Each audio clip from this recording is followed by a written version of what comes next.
नमस्कार दोस्तों, स्वागत है आप सभी का आपके अपने यूट्यूब चैनल अमन प्रयास जीके जिसमें। जैसा कि फ्रेंड्स, आज है आपका 5 सितंबर।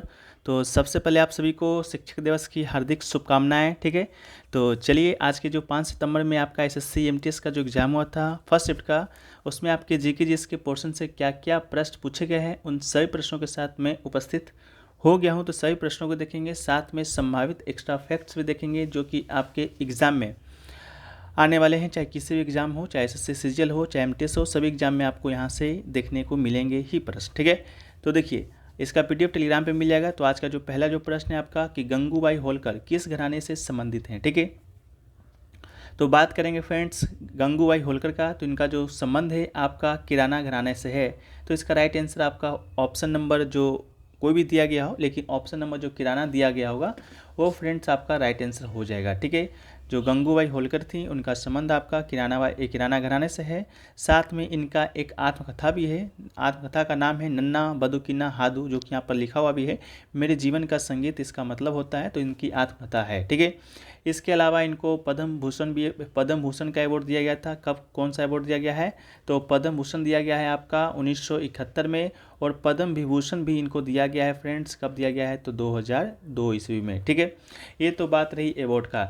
लेकिन हमारे जो भारत में और भी प्रमुख घराने हैं उससे जुड़े संगीतकार को देखें तो सबसे पहले दोस्तों आपका आता है सबसे पुराना घराना, वो आपका आता है ग्वालियर। ठीक है, ग्वालियर घराना की बात करेंगे तो इससे जो जुड़े आपके प्रमुख जो संगीतकार हैं विष्णु दिगंबर पलुस्कर। ठीक है, विष्णु दिगंबर को याद रखिएगा। ये दोस्तों आपका किससे संबंधित है? तो ग्वालियर घराना से है।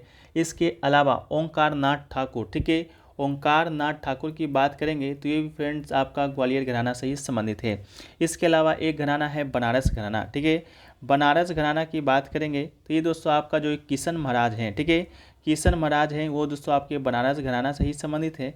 इसके अलावा बात करेंगे जो भी महाराज हैं जैसे कि समता महाराज एक हो गए। इसके अलावा बात करेंगे तो शारदा सहाय हो गए। ये सभी इनका जो संबंध है आपका बनारस घराने से है। और सबसे जो प्रमुख आपके व्यक्ति हैं गिरजा देवी। ठीक है, गिरजा देवी का अगर आपसे संबंध पूछे तो इनका भी संबंध आपका बनारस से है। इसके अलावा किराना घराना से बात करेंगे तो गंगूबाई हंगल हो गया या होलकर हो गया। इसके अलावा किराना घराना से दोस्तों एक और याद रखना है आपको, वो है आपका भीमसेन जोशी। ठीक है, भीमसेन जोशी का जो संबंध है फ्रेंड्स, इनका भी संबंध आपका किराना घराना से है। इसके अलावा रोशन आरा। ठीक है, रोशन आरा बेगम का भी संबंध आपका किराना घराने से ही। इसके अलावा आगरा घराना की बात करेंगे। ठीक है, आगरा घराना से तो फयाज खां, जो कि पहले के जो एग्ज़ाम हुए थे उसमें भी पूछा जा चुका है। तो आगरा घराने से संबंधित जो आपके कलाकार हैं आपके फयाज खां हो गए। इसके अलावा पटियाला घराना से भी हो गए जैसे गुलाम अली खां। मेवात घराना से बात करेंगे तो आपके पंडित जसराज। ठीक है, ये भी पूछा गया था जसराज के बारे में भी। जसराज का संबंध किससे है? तो आपका मेवाती घराने से है। ठीक है, इसको भी याद रखिएगा, मेवाती घराने से है। ठीक है, इसके अलावा बात करेंगे चांद खां साहब का। चांद खां साहब का संबंध आपका दिल्ली घराना से है। इसके अलावा फरुखाबाद घराना से अमजद जान दिरकता और अकमर खान। ठीक है, ये सभी दोस्तों आपको पीडीएफ में मिल जाएगा। तो उसके लिए आपको चिंता नहीं लेना है, बस टेलीग्राम को ज्वाइन कर लेना है। आज का जो शिफ्टों का पीडीएफ होगा वो आपके टेलीग्राम पर चला जाएगा। ठीक है, लेकिन अगर अभी तक आप एसएससी 2023 का जो एग्ज़ाम हुआ है अभी तक, उसका अगर आप पीडीएफ लेना चाहते हैं तो वो फ्रेंड्स आपको मात्र 59 रुपीज़ के न्यूनतम शुल्क में मिलेगा, जिसमें आपका जो पीडीएफ रहेगा एसएससी सीजीएल का 2023 का 39 शिफ्टों में, एमटीएस का जो पिछला बार 2022 का हुआ था 57 शिफ्टों में, सीएचएसएल का 2022 और 2023 का टोटल मिला दें तो 76 शिफ्टों में जो एग्ज़ाम हुआ है उन सभी का पीडीएफ आपको एक साथ मिल जाएगा 59 रुपीज़ में। मात्र आपको क्या करना है, इस नंबर पर संपर्क कर लेना है, नीचे दिए गए किसी भी नंबर पर।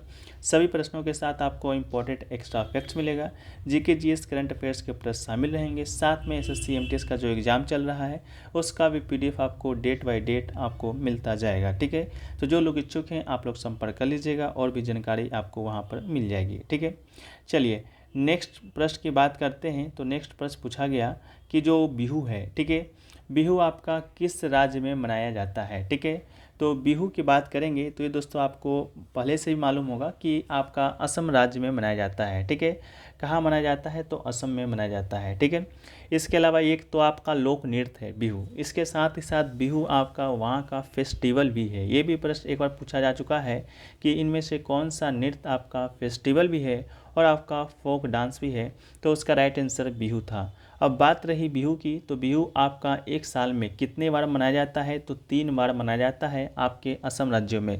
पहला आपका जनवरी में मनाया जाता है, ठीक है। पहला कब मनाया जाता है फ्रेंड्स, जनवरी में मनाया जाता है।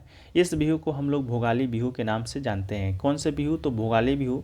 तो अगर आपसे पूछ दिया जाए भोगाली बिहू कब मनाया जाता है, तो इसका राइट आंसर जनवरी होगा, या इसे भोगाली बिहू को ही दोस्तों हम लोग माघ बिहू के नाम से भी जानते हैं, ठीक है। इसके अलावा जो दूसरा आपका जो बिहू है वो फ्रेंड्स आपका अप्रैल में मनाया जाता है। कब मनाया जाता है, अप्रैल में। किस नाम से मनाया जाता है, तो रंगाली बिहू के नाम से जाना जाता है, मनाया जाता है। इसके अलावा तीसरा आपका अक्टूबर माह में मनाया जाता है। इसको कौन नाम से जाना जाता है, तो काटी बिहू के नाम से जाना जाता है, या कंगाली बिहू के नाम से आपका जाना जाता है। तो ये 3 प्रकार के बिहू आपके असम राज्यों में मनाए जाते हैं। अब बात रही और प्रमुख राज्यों के नृत्य के बारे में, तो एक आपका आप लोग भी क्वेश्चन का जो आंसर है बताते चलिएगा तो अच्छा लगेगा। पहला आपका मुखौटा नृत्य है, बताइएगा ये जो मुखौटा नृत्य है ये फ्रेंड्स आपका कहाँ मनाया जाता है, ठीक है। मुखौटा नृत्य के अलावा जो बारछो नृत्य है, बारछो, ठीक है, ये कहाँ पर मनाया जाता है, आप लोग इसका आंसर बताते चलिएगा, ठीक है। इसके अलावा बताइएगा कि धमाल जो नृत्य है, धमाल, वो कहाँ मनाया जाता है, धमाल नृत्य। इसके अलावा घूमर नृत्य कहाँ मनाया जाता है, ठीक है।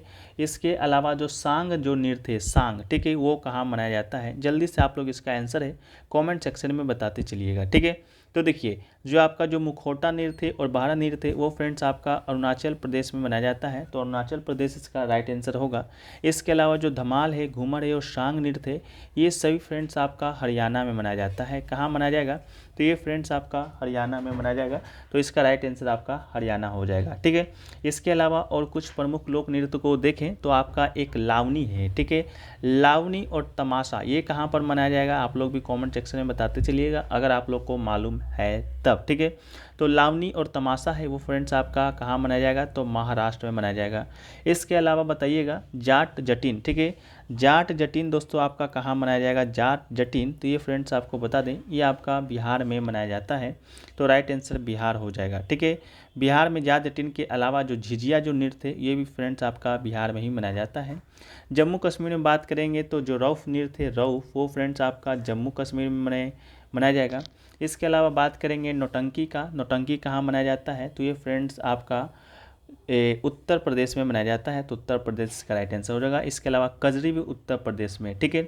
इसके अलावा गिद्दा की बात करेंगे तो ये महिलाओं का नृत्य है जो पंजाब में किया जाता है। उसी प्रकार भांगड़ा जो पुरुषों का नृत्य है वो भी पंजाब में किया जाता है, ठीक है। और भी आगे हम लोग नृत्य की बात करेंगे। अब बढ़ते हैं नेक्स्ट प्रश्न की ओर, ठीक है। इसके अलावा जो नेक्स्ट जो प्रश्न है आपका कि R.K. नारायण के द्वारा कौन सी पुस्तक लिखी गई थी, ठीक है। 4 ऑप्शन दिए गए थे, उनमें से बताना था कौन सा पुस्तक है जो कि R.K. नारायण के द्वारा लिखा गया है। तो आपको बता दें R.K. नारायण के द्वारा एक पुस्तक द गाइड लिखा गया है, दूसरा आपका स्वामी एंड फ्रेंड्स लिखा गया है, तीसरा आपका मालगुडी डेज लिखा गया है। तो मेरे ख्याल से 99% जो आपका ऑप्शन में होगा आपका मालगुडी डेज ही दिया गया होगा, तो आपका मालगुडी डेज इसका राइट आंसर हो जाएगा, ठीक है। नेक्स्ट क्वेश्चन पूछा गया वुमेन्स वर्ल्ड बॉक्सिंग चैंपियनशिप में भारत ने कितना स्वर्ण पदक जीता है, ठीक है। बात रही स्वर्ण पदक की और वुमेन्स वर्ल्ड बॉक्सिंग चैंपियनशिप का, तो भारत ने टोटल 4 पदक अपने नाम किया था। कितना पदक, तो 4 स्वर्ण पदक। वो कितने कितने किलोग्राम भारवर्ग में, तो एक आपका 48 केजी भारवर्ग में, दूसरा 50, तीसरा 75 और चौथा 81 किलोग्राम भारवर्ग में। अब बात रही किसने किसने जीता है, तो पहला आपका है नीतू घनघास, ठीक है। नीतू घनघास ने 45 से 38 केजी भारवर्ग में स्वर्ण पदक जीता था। श्रुति बुरी की बात करेंगे तो 75 से 81 केजी भारवर्ग में आपका स्वर्ण पदक जीती है। निखत जरीन की बात करेंगे तो 48 से 50 केजी आपका भारवर्ग में आपका ये स्वर्ण पदक जीती है। और लवलिना बोर्गोहेन की बात करेंगे तो ये आपका 70 से 75 केजी भारवर्ग में स्वर्ण पदक जीती हैं। और ये जो आपका वुमेंस वर्ल्ड बॉक्सिंग चैंपियनशिप का जो आयोजन है आपका दिल्ली में हुआ था, ये चारों आपके स्वर्ण पदक विजेता आपके रही हैं, ठीक है। चलिए नेक्स्ट क्वेश्चन है कि विश्व भारती विश्वविद्यालय के संस्थापक कौन थे। तो विश्व भारती विश्वविद्यालय के संस्थापक की बात करेंगे तो ये फ्रेंड्स आपका रविंद्रनाथ टैगोर इसका राइट आंसर हो जाएगा। ठीक है, रविंद्रनाथ टैगोर ने विश्व भारती विश्वविद्यालय की स्थापना की थी। कब किया था? तो 1921 में किए थे। और कहाँ किए थे? तो पश्चिम बंगाल के शांति निकेतन में। इसके अलावा रविंद्रनाथ टैगोर की बात करेंगे तो रविंद्रनाथ टैगोर को आपका नोबेल पुरस्कार भी मिल चुका है और ये नोबेल पुरस्कार पाने वाले पहले भारतीय हैं। कब मिला है? तो 1913 में मिला है। किस लिए मिला है? तो साहित्य के लिए मिला है। और साहित्य में किस पुस्तक के लिए? तो गीतांजलि पुस्तक के लिए। ठीक है, इसको याद रखिएगा। नेक्स्ट है कि मोमेंटम का एसआई यूनिट क्या होता है। तो मोमेंटम का एसआई यूनिट दोस्तों केजी मीटर पर सेकेंड आपका इसका राइट आंसर हो जाएगा। बात करें मोमेंटम का, जिसे कि हम लोग हिंदी में संवेग भी कहते हैं। संवेग के बराबर आपका वस्तु का द्रव्यमान इंटू गुणे वस्तु का वेग होता है। और संवेग की बात करेंगे तो ये दोस्तों आपका एक सदिश राशि है।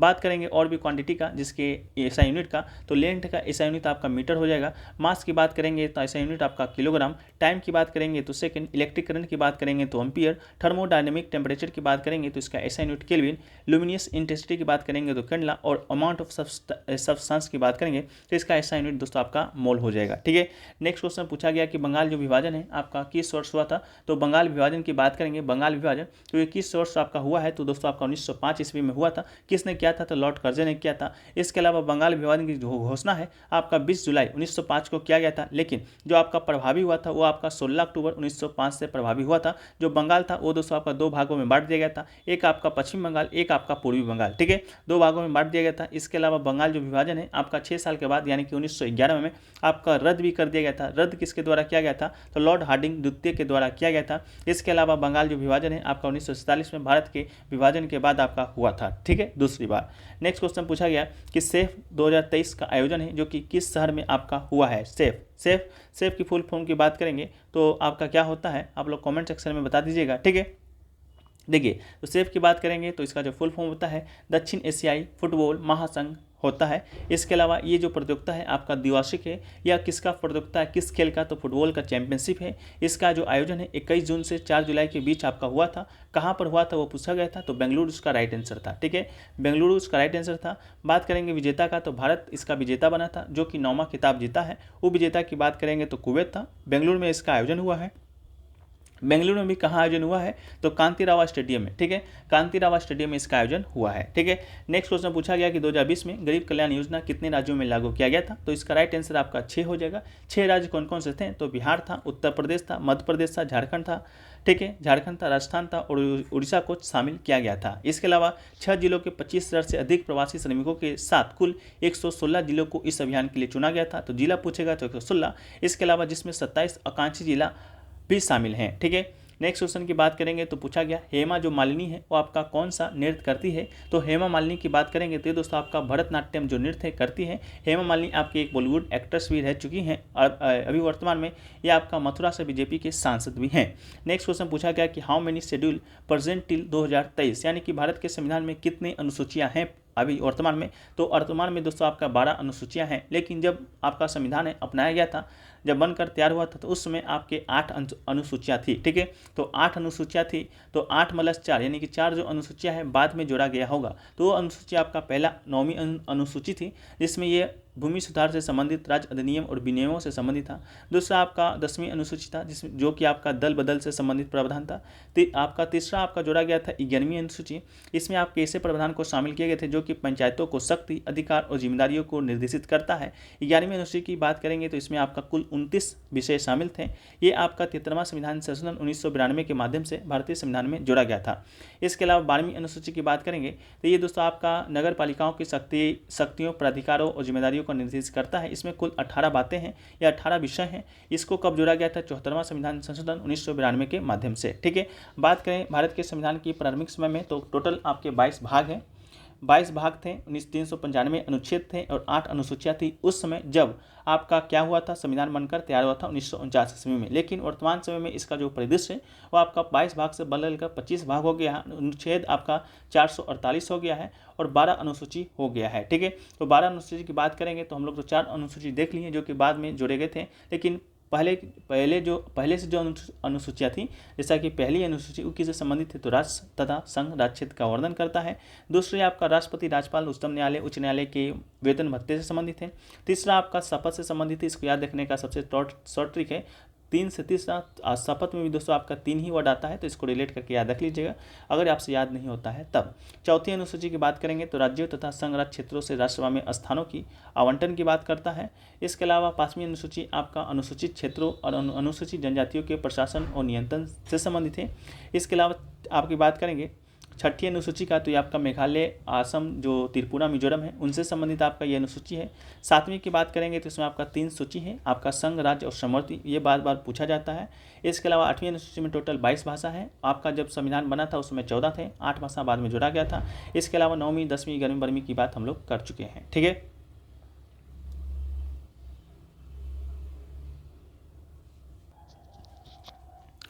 नेक्स्ट जो प्रश्न पूछा गया था फ्रेंड्स, आपका एक है कि जो मेन काम्फ जो आत्मकथा है वो आपका किसका था, तो ये आपका हिटलर के द्वारा लिखा गया था, तो इसका राइट आंसर आपका हिटलर हो जाएगा। दूसरा पूछा गया था कि ग्रेट बैरियर जो रीफ है आपका कहाँ पर पड़ता है, तो ये दोस्तों आपका ऑस्ट्रेलिया में है, तो इसका राइट आंसर ऑस्ट्रेलिया हो जाएगा। नेक्स्ट क्वेश्चन पूछा गया कुतुब मीनार है जो कि कहाँ पर स्थित है, तो कुतुब जो मीनार है आपका दिल्ली में स्थित है, तो दिल्ली राइट आंसर होगा। नेक्स्ट पूछा गया कि इंटरेस्ट टर्म का मीनिंग आपसे पूछा गया था, तो extra amount calculated on the deposit और लोन, इसका राइट आंसर आपका हो जाएगा जो कि ऑप्शन में दिया गया था, ठीक है। 5वां पूछा गया कि गुलाबो जो सपेरा जो नृत्य है वो आपका किस नृत्य से संबंधित है, गुलाबो सपेरा, तो हमने आपको कई बार बताया है कि गुलाबो सपेरा जो नृत्य है, ठीक है, स्नेक अस्माकर डांस, ये दोस्तों आपका कालबेलिया से संबंधित है, और जो कालबेलिया जो नृत्य है वो फ्रेंड्स आपका राजस्थान से संबंधित नृत्य है। इसके अलावा पूछा गया कि मीराबाई चानू का जो संबंध है आपका किस खेल से है, तो वेट लिफ्टिंग इसका राइट आंसर हो जाएगा। आपका अगला पूछा गया कि हरिहर नाथ जो मेला है वो फ्रेंड्स, हरिहर नाथ जो टेम्पल है वो आपका किस राज्य में किस मेला के अंतर्गत लगता है, या वहाँ पर कौन सा मेला लगता है, तो सोनपुर मेला दोस्तों आपको वहाँ पर लगता है, गंगा और गंडक नदी का वो संगम है। इसके अलावा सोनपुर मेला बिहार में लगता है, इसको भी याद रखिएगा। हमने पहले भी बताया था जब आपसे सोनपुर मेला से संबंधित प्रश्न आया था कि हरिहर नाथ टेम्पल है वहीं पर ये जो मेला है आपका लगता है। नेक्स्ट क्वेश्चन आपसे जो पूछा गया कि मनी बिल जो प्रेजेंट किया जाता है स्टेट में किसके परमिशन पे किया जाता है, तो गवर्नर इसका आपका राइट आंसर हो जाएगा, ठीक है। इसके अलावा इंग्लिश की बात करेंगे तो दोस्तों इंग्लिश में भी जान लीजिए क्या क्या प्रश्न पूछा गया था, ठीक है। तो इंग्लिश की बात करेंगे सब PDF में आपको मिल जाएगा, ठीक है, वो बाद में मिला है तो इसका बोर्ड पर ही लिख दिया गया है, ठीक है। इंग्लिश की बात करेंगे तो क्रूड का दोस्तों आपसे एंटोनिम पूछा गया था, तो इसका राइट आंसर आपका रिफाइंड हो जाएगा। इसके अलावा एक आपका डिमिनिश का, ठीक है, डिमिनिश का दोस्तों आपका सिनोनिम्स पूछा गया था, तो वीकेंड इसका राइट आंसर हो जाएगा, ठीक है। इसके अलावा इन फास्ट लैंड का आपका इडियम पूछा गया था। एक पूछा गया था वन हु लव्स बुक, यानी कि जो बुक से प्यार करता है उसे क्या कहते हैं, तो बिब्लियोफाइल इसका राइट आंसर हो जाएगा, ठीक है। तो ये सभी क्वेश्चन आपके आज के फर्स्ट में पूछे गए थे जो कि आपके 100% रियल एंड ऑथेंटिक प्रश्न है। तो अगर आपको वीडियो पसंद आया है तो वीडियो को लाइक कर दीजिएगा। चैनल पे अगर आप नए हैं चैनल को भी सब्सक्राइब कर दीजिएगा। मिलते हैं हम लोग नेक्स्ट वीडियो में, जब तक के लिए जय हिंद, जय भारत।